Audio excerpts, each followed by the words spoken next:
ਇਹ ਸੌਦੀ ਬੈਠਕ है जो सब है सऊदी बैठक है। कुछ भी नहीं है यह देख लो यार कुछ भी नहीं है बिल्कुल यानी कि ग्राउंड बैठक है ਇਹਦੀ ਤਗੜੀ ਨਹੀਂ ਹੈਗੀ।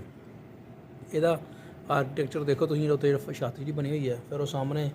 ਅੱਗ ਵਾਲਾ ਸਿਸਟਮ ਬਣਿਆ ਹੋਇਆ ਸਾਰੀ ਬੈਠਕ ਸਿਟਿੰਗ ਹੈ ਤਕਰੀਬਨ ਕਮ ਸੇ ਕਮ 25 ਤੋਂ 30 ਬੰਦੇ ਇੱਥੇ ਬੈਠ ਸਕਦੇ ਨੇ ਸਕੂਨ ਨਾਲ 50 ਬੰਦੇ ਪਾਏ ਤੇ ਉਸ ਤੋਂ ਬਾਅਦ ਜੋ ਸਾਹਿਬ ਆ ਤੁਸੀਂ ਦੇਖ ਲਓ ਇਹਨਾਂ ਦੀ ਮਹਿਮਾਨ ਨਵਾਜ਼ੀ ਹੈ ਬਦਾਮ ਚਨੇ ਪਿਸਤਾ ਠੀਕ ਹੈ ਨਾ ਹਰ ਸਟੂਲ ਦੇ ਪਈਆਂ ਉਹ ਦੇਖ ਲਓ ਪਾਣੀ ਗਾਵਾ ਪੀਂਦੇ ਨੇ ਸਪੈਸ਼ਲ ਠੀਕ ਹੈ ਨਾ ਵਿੱਚ ਜ਼ਾਫਰਾਨ ਵਾਲਾ ਗਾਵਾ ਹੁੰਦਾ ਹੈ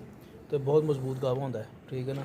ਇਹ ਸਊਦੀ ਆਪਣੇ ਨੇ ਸਖਾਫਤ ਵਿੱਚ ਇਹਨਾਂ ਦੇ ਵਿਰਸੇ ਦੇ ਵਿੱਚ ਇਹਨਾਂ ਦਾ ਕੋਈ ਵੱਡਾ ਬਜ਼ੁਰਗ ਆਇਆ ਜਾਂ ਕੋਈ ਮਸਲਾ ਮਸਾਇਲ ਹੋਏ ਠੀਕ ਹੈ ਨਾ ਬਾਹਰ ਵੀ ਤੁਸੀਂ ਦੇਖ ਸਕਦੇ ਹੋ ਆਊਟਸਾਈਡ ਦੇ ਕਾਫੀ ਲੋਕ ਇਹਨਾਂ ਦੀ ਅੱਜ ਇਹਨਾਂ ਦੀ ਸਿਟਿੰਗ ਪਾਰਟੀ ਸੀ ਠੀਕ ਹੈ ਨਾ ਬੈਠੇ ਹੋਏ ਤੇ ਅੱਜ ਅਸੀਂ ਵੀ ਦੋਸਤ ਸਾਰੇ ਇੱਥੇ ਆਏ ਨਾ ਸਾਡੀ ਦਾਵਤ ਇਹਨਾਂ ਦੀ ਦਾਵਤ ਹੈ ਸਾਡੀ ਦਾਵਤ ਕੀਤੀ ਸਊਦੀ ਨੇ ਨਾ ਠੀਕ ਹੈ ਨਾ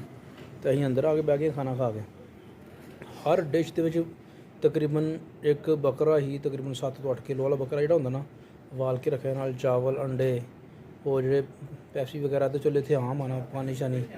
ਠੀਕ ਹੈ ਨਾ ਇਹ ਸਾਰੀ ਸਹੂਲਤਾਂ ਨੇ ਤੇ ਇਹਨਾਂ ਦੀ ਸਖਾਵਤ ਜੋ ਸਭ ਇਸਾਂ ਦੇ ਕਰਕੇ ਬੈਠ ਕੇ ਸਾਡੇ ਪਾਕਿਸਤਾਨ ਦੇ ਵਿੱਚ ਜਿਹੜਾ ਸਹੂਲਤ ਹੈ ਇਸ ਤੋਂ ਥੋੜਾ ਡਿਫਰੈਂਟ ਹੈ ਕਿਉਂਕਿ ਸਾਡਾ ਜਿਹੜਾ ਵਿਰਸਾ ਸਾਡੀ ਸਖਾਵਤ ਉਹ ਇਹਨੂੰ ਤਾਂ ਜਿਹੜਾ ਮੁਖਤਲਿਫ ਹੈ ਲੇਕਿਨ ਇਹ ਬੈਠ ਕੇ ਸਾਰੇ